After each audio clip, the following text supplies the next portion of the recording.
அனைவருக்கும் வணக்கம். அடுத்து வரக்கூடிய நாட்கள் கடகராசியில் பிறந்தவர்களுக்கு எந்த மாதிரியான ஒரு பலன்கள் கிடைச்சிருக்கு, காகம் உணர்த்தக்கூடிய நன்மைகள் என்ன அப்படிங்கிறத பற்றி தான் தெரிஞ்சுக்க போகிறோம்.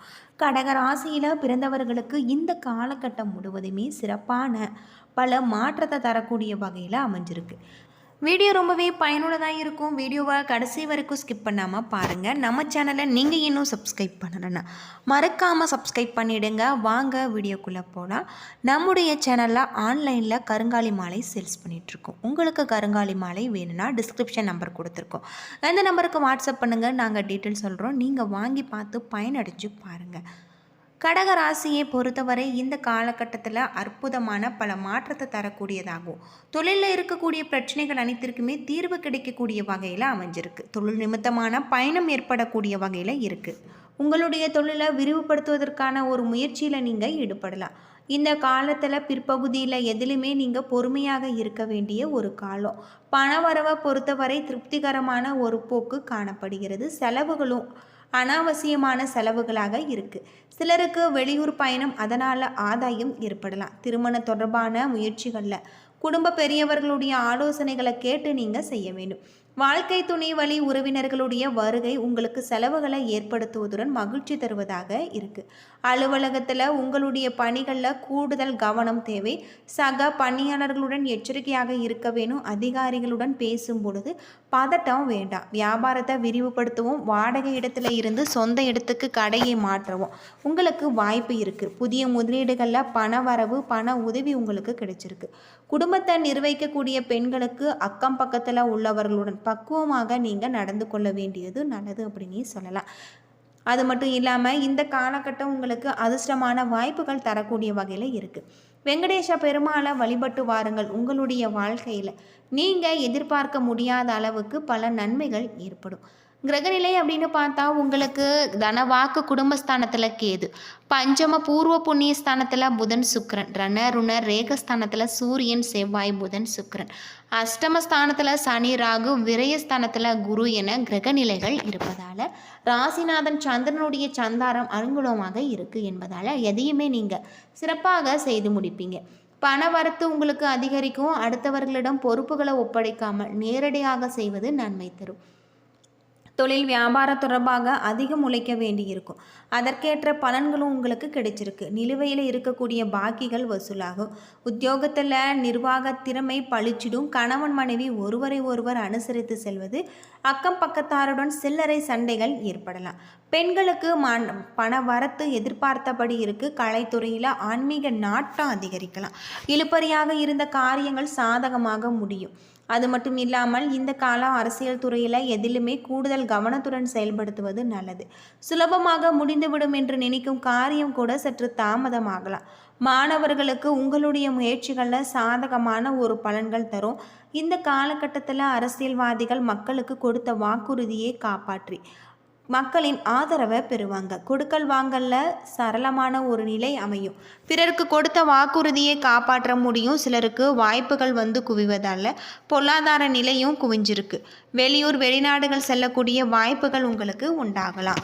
பூசம் நட்சத்திரத்தில் பிறந்தவர்களுக்கு எதிர்பார்த்த வீண் விரயங்கள், தேவையற்ற செலவுகள் உங்களுக்கு உண்டாகும். பண விஷயத்தில் மட்டுமே பிறருக்கு வாக்குறுதி கொடுப்பது, முன் ஜாமீன் கொடுப்பது போன்றவற்றை தவிர்ப்பது நல்லது. குடும்பத்தில் ஒற்றுமை குறையக்கூடிய சம்பவங்கள் நடைபெறலாம். மன நிம்மதி குறையும். எதிர்பார்த்த வீண் பிரச்சனைகளிலும் மன குழப்பங்கள் உண்டாகும். உடல் ஆரோக்கியத்தில் மிகுந்த கவனமாக இருக்க வேண்டியது. குடும்பத்தில் உள்ளவர்களால் மருத்துவ செலவுகள் உங்களுக்கு அதிகரிக்கக்கூடிய வகையில் சொல்லப்பட்டிருக்கு. அது மட்டும் இல்லாமல் உங்களுக்கு சிறப்பான யோகமான நன்மைகளும் ஏற்படலாம். வீட்டுக்கு தேவையான நவீன உபகரணங்களை வாங்கி நீங்கள் மகிழ்ச்சி அடைவீங்க. இன்ப சுற்றுலா போன்ற இனிய பயணங்களால் இன்பத்தில் நீங்கள் திளைப்பீங்க. இல்லத்தில் மகிழ்ச்சி பொங்க மங்கள காரியங்கள் ஈடேறலாம். நீங்கள் எடுக்கும் அனைத்து முயற்சிகளுமே எப்படிப்பட்டாவது வெற்றி அடைவீங்க. சிலருக்கு தங்களுடைய மனதிற்கு பிடித்தபடி அனைத்து வசதிகளுடன் கூடிய அழகிய இல்லம் அமைஞ்சிருக்கு. உடன்பிறப்புகளுக்கு இடையே கருத்து வேறுபாடு ஏற்படலாம். எழுத்தாளர்களுடைய கற்பனை வளம் பெருகி கதை கவிதை என திறன்பட எழுதி புகழ் பெறுவீங்க. பொறாமை காரணமாக நண்பர்களே உங்களுக்கு பகைவராகாங்க. சுற்றுப்பட்ட நிலையில் உங்களுக்கு காரிய தடைகள் நீங்கக்கூடிய வகையில் இருக்குது. அதிகாரிகளுடன் உங்களுக்கு வாக்குறுதி செய்தால் அபதாரம் கட்ட நேரிடலாம். சிலருக்கு தோல் உபாதைகள் ஏற்பட வாய்ப்பு இருக்குது. இந்த காலகட்டத்தில் ஆயில்யம் நட்சத்திரத்தில் பிறந்தவர்களுக்கு வாழ்க்கையில் முன்னேற்றங்களையும் அனுபவங்கள் மற்றும் கௌரவத்தையும் நீங்கள் அடையலாம். பக்தி மார்க்கத்தில் ஈடுபாடு உங்களுக்கு அதிகரிக்கும். மனதுக்கு பிரியமான மங்கையுடன் உங்களுக்கு பழக்கம் ஏற்படலாம். இனிய பயணங்களால் இன்புறுவீங்க. தாய் மாமனுக்கு நன்மை ஏற்படும். தொலைதூர பயணங்களால் ஆதாயம் உண்டு. சிலருக்கு வெற்றிகரமான தொழில் முன்னேற்றம் ஏற்படும். மாணவர்கள் தங்களுடைய கல்வியில் வெற்றி பெற கவனமாக படிக்க வேண்டும். அரசு பணியாளர்கள் தங்களுடைய மேலதிகாரிகளுடைய ஆதரவால் பணியில் நல்ல ஒரு முன்னேற்றங்கள் காண்பாங்க. உடல்ல சுறுசுறுப்பு குறைந்து சோம்பல் அதிகரிக்கும். மற்றவர்கள் உயர்வை கண்டு பொறாமைக்குள்ளாதிருப்பது நல்லது. இந்த காலகட்டம் முழுவதுமே நீங்கள் வீட்டு பூஜை அறையில் தீபமேற்றி முருகப்பெருமான வழிபட்டு வருவது உங்களுக்கு பல நன்மைகளை ஏற்படுத்தும். அது மட்டும் இல்லாமல் கடகராசியை பொறுத்தவரை இந்த காலகட்டம் முழுவதுமே உங்களுக்கு யோகமான பல நன்மைகளை தரக்கூடிய வகையில் இருக்குது. அரசு துறையில் இருக்கக்கூடியவர்கள் நண்பர்கள் முன்னேற்றத்தை அனுபவிப்பாங்க. உங்கள் குழந்தைகளின் கல்விக்காக அதிக பணம் நீங்கள் செலவழிவீங்க. உங்களுடைய குழந்தைகளின் செயல்பாடுகள் மகிழ்ச்சி தரக்கூடியதாக நன்றாக இருக்குது. மேலும் உங்களுடைய திருமண வாழ்க்கை இணக்கமாக இருக்குது. வணிக பயணங்கள் நல்ல ஒரு பலன்கள் தரக்கூடியதாகும். ஆன்மீக நடவடிக்கைகளில் நீங்கள் பங்கேற்பீங்க. இதனால் உங்களுக்கு மரியாதை மற்றும் பொறுப்புகள் வணிகம் போன்ற வேலைகளில் அதிகரிக்கும். குடும்ப உறுப்பினர்களுடன் மகிழ்ச்சியாக நல்ல ஒரு நேரத்தை செலவிட வாய்ப்பு இருக்குது. அவர்களிடமிருந்து அனைத்துமே சாத்தியமான ஒரு ஆதரவை நீங்கள் பெறக்கூடிய வகையில் கிரகநிலைகள் இருக்குது. இந்த தைப்பூசம் அன்று காலையில் நீங்கள் விரதம் இருக்கலாம். முடியாதவர்கள் பால் பழம் மட்டுமே சாப்பிட்டு விரதம் இருந்து விரதத்தை முடிக்கலாம். முருகப்பெருமானின் பாடல்களை பாடுவது, முருகனுக்குரிய மந்திரங்களை மனதார சொல்லி வழிபடுவது கடகராசியில் பிறந்தவர்களுக்கு நல்ல ஒரு மாற்றம் ஏற்படும்.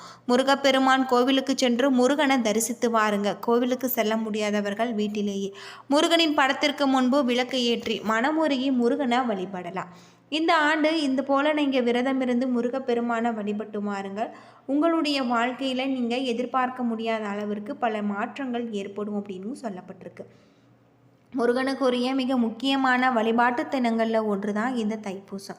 தை மாதத்தில் வரக்கூடிய பூசம் நட்சத்திரமும் பௌர்ணமியும் இணைந்து வரும் நாளே தைப்பூச ஒரு நாளாக கொண்டாடப்படுது. நன்மை தீமை கலந்த ஒரு வெற்றி வாய்ப்புகள் கிடைக்கக்கூடிய ஒரு நாளாக இருக்குது. உலகம் முழுவதுமே இருக்கக்கூடிய முருக பக்தர்கள் இந்த நாட்களில் விரதம் இருப்பது நல்லது. புராணங்களின்படி முருகப்பெருமான் தேவர்களின் சேனாதிபதியாக கருதப்படுறாரு. சூரபத்மனை இங்கு வதம் செய்வதற்காகவே அன்னை பார்வதி தேவிடமிருந்து முருகப்பெருமான் வேல் வாங்கிய தினமாக தைப்பூச நாள் குறிப்பிடப்படுது. முருகப்பெருமானின் திருக்கையில் இருக்கக்கூடிய வேல் ஞானத்தின் வடிவமாக கருதப்படுது. இது பிரம்ம ஞானத்தின் அடையாளமாக சொல்லப்படுது. உலகத்தை தீய சக்திகளிடமிருந்து காத்து அனைவருக்குமே நன்மைகளை வழங்குவதற்காக பார்வதி தேவி வேல் மற்றும் ஆயுதத்தை முருகப்பெருமானுக்கு அளித்ததாக சொல்லப்படுது. இதனால் தைப்பூச நாளன்று விரதம் இருந்து முருகப்பெருமான பக்தியுடன் வழிபட்டார். கெட்ட கருமாக்கள் அனைத்துமே அழிந்து வாழ்க்கையே மாற்றும், நன்மைகள் அதிகரிக்கும் என சொல்லப்படுது. தை மாதத்தில் தைப்பூசத்தில் முருகனின் அருள் பெற வேண்டும் என்பதற்காக சிலர் 48 நாட்கள், சிலர் 1 மாதம் விரதம் இருப்பது உண்டு. முடியாதவர்கள் தைப்பூசம் அன்று மட்டுமே விரதம் இருந்து முருகனை வழிபடுவாங்க. தைப்பூசம் அன்று காவடி எடுத்து பால் குடம் சுமந்து அழகு குத்தி பாத யாத்திரையாக சென்று பக்தர்கள் தங்களுடைய வேண்டுதலை நிறைவேற்றுவாங்க. ஏதாவது வேண்டுதல் வைத்து தைப்பூசம் அன்று முருகனுக்கு விரதம் இருந்தால் நிச்சயம் அது நிறைவேறும் என்பது நம்பிக்கை. அப்படி வேண்டுதல் நிறைவேறியவர்கள் முருகனுக்கு பால் குடம் ஏந்தி சென்று பாலால் அபிஷேகம் செய்து வழிபடுவாங்க அப்படின்னும் சொல்லப்படுது. என்ன நண்பர்களே, முருகப்பெருமானுக்குரிய அற்புதமான ஒரு விரதமாக இந்த தைப்பூச திருநாள் கொண்டாடப்படுது. இந்த நாட்களில் நீங்கள் விரதம் இருந்து முருகப்பெருமான வழிபட்டு வாருங்கள். குறிப்பாக கடக ராசிக்காரர்கள் இது போல செய்து வருவதன் மூலம் எதிர்பார்க்க முடியாத அளவிற்கு பல நன்மைகள் உங்களுடைய வாழ்க்கையில் ஏற்படும். வீடியோ பிடிச்சிருந்தால் லைக் பண்ணுங்கள், ஷேர் பண்ணுங்கள், கமெண்ட் பண்ணுங்கள். நம்ம சேனலை சப்ஸ்கிரைப் பண்ணாமல் இருந்தால் மறக்காமல் சப்ஸ்கிரைப் பண்ணிடுங்க. வாங்க வீடியோக்குள்ளே